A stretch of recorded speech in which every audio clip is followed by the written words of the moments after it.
The spread of the coronavirus disease, called COVID-19, poses a serious public health threat, yet one of the challenges we face as citizens is how to keep it in perspective. Members of 2 Buffalo area families are in isolation while being tested for the virus. Erie County's health department said the families recently returned from northern Italy. There have been 2 confirmed cases of the virus in New York State. A 39-year-old female health care worker who recently traveled to Iran is being isolated in her Manhattan home, and a male resident of Westchester County who had not traveled abroad recently was diagnosed early Tuesday. The disease has killed some 3,000 people, most of them in China, where it originated. Public officials at the federal, state and county levels are taking appropriate steps to raise awareness of the virus and anticipate its spreading. For members of the public, now is a time to prepare, not panic. COVID-19 comes with a paradox. Its fatality rate of around 2% is substantially lower than that of other headline-making outbreaks. Ebola has had a fatality rate of between 25% and 90%, SARS is about 10%. Seasonal flu kills about 0.1% of those who become infected. However, one consequence of the low death rate for COVID-19 puts public health experts on edge. Most people who catch the virus will live, many will suffer little or no effect from it, which means thousands of people will unknowingly spread it to others. County Health Commissioner Dr. Gail Burstein, in a phone interview this week, stressed that Western New York is a community with strong social networks.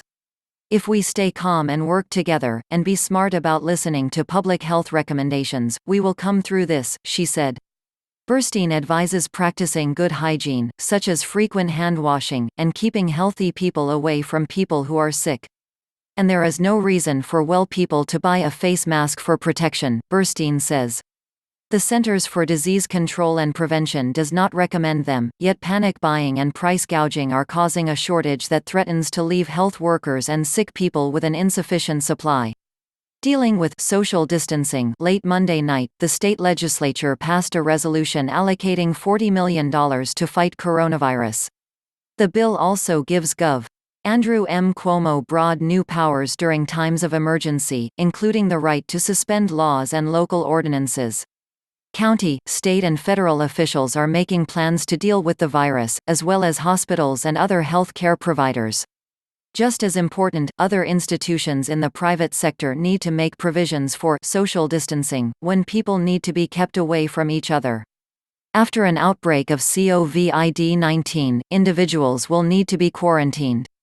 Burstein said the incubation period is typically 2 weeks, and officials would want patients to go through 3 cycles before being cleared, meaning 6 weeks. That would cause considerable disruption at schools and workplaces, many of which would have to adopt long-distance learning and telecommuting. For some, that will be easy, but others will face challenges. Robert N. Lowry, Jr., Deputy Director of the New York State Council of School Superintendents, told a Buffalo News reporter the virus is very much on the front burner for school districts across the state. In addition to new cleaning practices, schools will need to plan for the possibility of online learning if the school buildings are shut down. That is no simple task, particularly when accounting for special education classes, for students who have no computers or internet connection at home, or those who rely on subsidized meals they receive at school.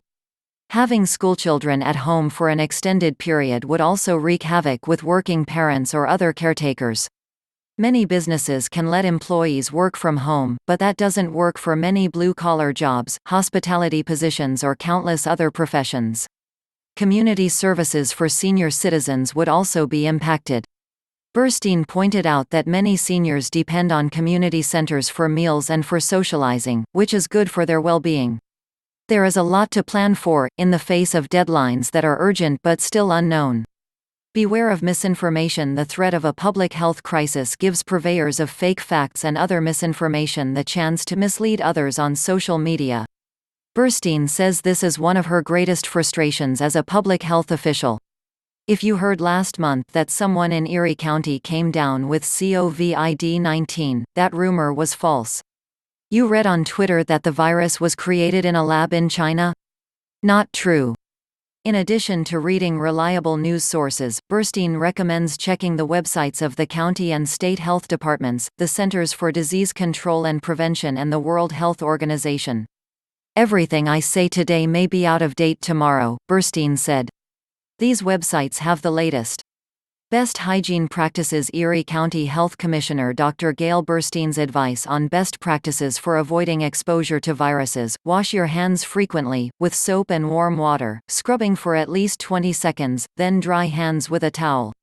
Resist the urge to touch your hands to your face, a subconscious habit that is hard to break. Cough or sneeze into an elbow or a tissue, then dispose of the tissue. Clean tabletops, utensils, dishes, cell phones, and anywhere viruses can linger. Stay away from people who are sick. If you are sick, stay home from work or school.